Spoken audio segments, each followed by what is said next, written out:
因此我在想，我们现在在座的人呢，可能知道全世界的这些所有的信息不困难的，但是最困难的是什么呢？知道自己的内心世界，这是很困难的，而且很少有人关注自己的内心。皆さん、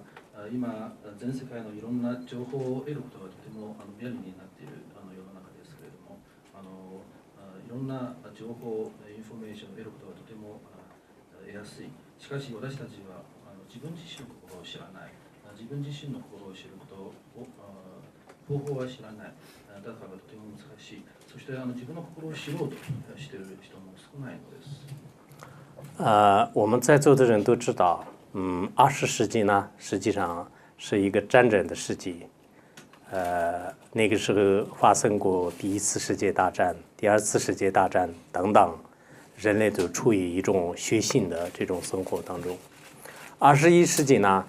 它是可以算是一个和平的世界，但更重要的呢，它是一个信息化的时代。在这个时代当中，信息爆炸，信息泛滥，所以我们一早上起来，一打开电视、iPad 或者说是你的手机，就让全世界所发生的重大的事情全部轻而易举地展现在你的面前。20世紀、つまり1個前の世紀は戦争の世紀と言われてて、2回ほど大きな戦争が起きました。とても残酷です。で、21世紀は平和の世紀とも言えます。しかし、今はいろんな情報が飛び散ってて、情報が多すぎて困る場合もあります。私たちはみんな朝起きて目が開いたらすぐ自分のスマートフォンや iPad を見たり、テレビを見たり、たくさんの情報を自分の中にインプットしますよね。你早上起来还没有正式起床，你擦一擦眼睛之后呢，你打开手机，可以看到这个国家发生了什么地震，死了多少人，这个国家发生了水灾。什么淹没了什么个村庄，那个国家一个飞机掉到海底下去了，那个国家发生战争，有多少万人已经变成无家可归的难民，等等诸如此类的很多的非常触目惊心的这些新闻呢，全部你在短短的时间当中你都可以就是得到。朝起きてまだ布団から出てないにもかかわらず、スマートフォンを見れば世界各国で起きた事件、災害などを目にします。例えばある国は地震が起きて、洪水の災害が起きて、あるいは飛行機が落ちたり、戦争が起きたり、たくさんの人々が難民になったり、そういう情報は全部一気にインプットされます。是不是虐了一点？都说了吗？都说了。说了啊。地震、战争，多少万难民。说了是吧？可以。同时我们可能得到的信息呢，对自己完全没有任何关系的，甚至对自己的思想行为有所矛盾的很多信息呢，也是每天不断的在接受，就是在感受着。しかしこれらのたくさんの膨大な情報はほとんど私たちと全く関係ない情報だったり、あるいは自分のその思い、あるいは目標などと逆の方向に行く情報ですね。美国有一个语言对未来学家他是这样说过。就是他的名字呢，叫做是，应该说是，忘了名字。有一个语言学家，他是这样说的：他说，我们现在得到的很多的这些信息啊，很多信息呢，不一定是个资源，它很有可能是对我们带来一种灾害，它会变成我们的一种生活的燃物，是一种燃物。它的这些信息呢，不但对我们的生活不一定有意义，甚至背道而驰。所以有时候可能我们人类就是在这样的各种各样的爆炸的信息当中迷失方向，无法抉择。每天都是我们会接受一些碎片信息，但是对我们的人生、生命、对自己的生活的质量真正能不能提高呢？可能现代的人需要该细致的去思索它。あるアメリカの未来学者、名前はジョン・ネイスピッツ氏が言いました。今の、たくさんの情報がもう世界中に膨らんでいるこの状態は、あまり良くないと。これらの情報は資源ではなく私たちにとって災害として捉えることですら可能です。例えば私たちの生活がこれらの情報によって汚染されたり、あるいはこれらの情報は私たちの生活に何の利益ももたらすことができない、逆にいろんな悪影響を与えています。私たちは毎日断片化された情報をいっぱいインプットされて、人生の本当の目標を見失う危険すらあります。私たちの生活、人生に全くあまり意味のないものになってしまっていますね。我们现在在生活当中特别追求的有些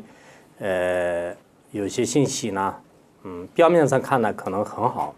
但实际上让我们的内心呢就是越来越浮躁，越来越处于一种边缘化或者世俗化、低俗化，很有可能的。所以，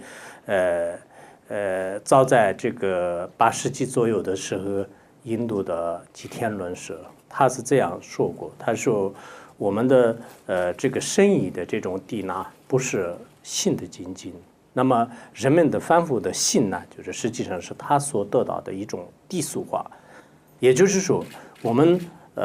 大多数的人，他没有经过很深深的智慧，凭自己的感觉，凭自己的想象，凭自己的喜好去随意接受一些事物，但其实这些事物呢，并没有真正找到你的并没有找到它的真相，也许跟自己所寻求的这种真理呢，会擦肩而过。8世紀の生活の中で私たちはいろんな情報に追われるんですけども、可以坐在这里。から見ればそれらはいい情報かもしれません。しかしいろんな情報がインプットされすぎて、しかもそれらの情報は本当に世俗な情報ばっかりで、私たちの心のそういう割とレベルの低い世俗な状態にしてしまいます。8世紀の時、インドの皇祖シャンティデーバーが言いました。将棋体は心の対象ではありません。で、心の対象、つまり私たちの世俗の心の対象は世俗体だと、つまり世俗的な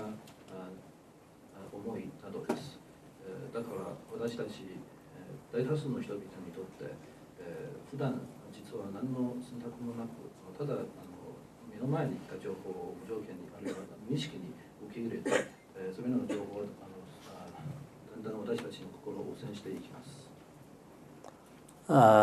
有一个法国作家叫做是萨默尔·贝克特，他是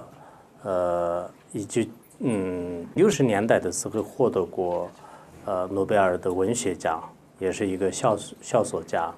他也同样的跟佛教的观点有同样的观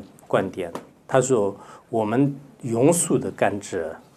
只能关注庸俗的现象。其实我们很多人可能接触的非常简单的，我们看到的广告和人们大家在特别追求的这种东西呢，因为你的心里没有很多的这些这种很坚固的智慧的时候，对外在就是特别去寻求，所以我们庸俗的感知呢，就是很有可能去特别喜欢就是表面的一些现象，但这些现象的背后呢，就是不一定有一个特别坚实的意义。シャンティ・レーバーと同じようなことを実は69年ノーベル賞文学賞を受賞したフランス人の作家サミュエル・ベケット氏の同じようなことを言っています。それは私たちの世俗な心は本当にあまり意味のない世俗なことに対しても対視するだけ興味を持ちます。彼のこの見解は仏教の見解とシャンティ・レーバーの見解と似てますね。私たちは普段テレビやコマーシャル広告などを見てとても正しくそれを受け入れてしまいます。気づかないうちにそれを全部私たちの心にインプットされます。人は知恵のない時とても表面的なものを追い求める傾向があります。しかし表面的なものいくらきれいでもその背後に本当の人生にとって価値のあって意味のあるものなのかそうとは限りません。我讲这些呢，我并不是对现在的社会没有信心，就已经变成悲观主义者，也不是这样的。我也不是很多日本的年轻人那样，就是享乐主义者。但我呢，很想通过一些这种分析的方法来让很多人一起分享，就是现在生活的这种真实的这个意义。私はこれらのことを言ったのは別にこの社会現代社会に対して信心を失ったわけではありません。悲観主義者になっているわけじゃないです。ただし私は今の若者のような人生を楽しめばいいというような行楽主義でもあります。仏教の教えを通じていかに私たちの人生意味のあるものですとか皆さんと分かち合いたいです。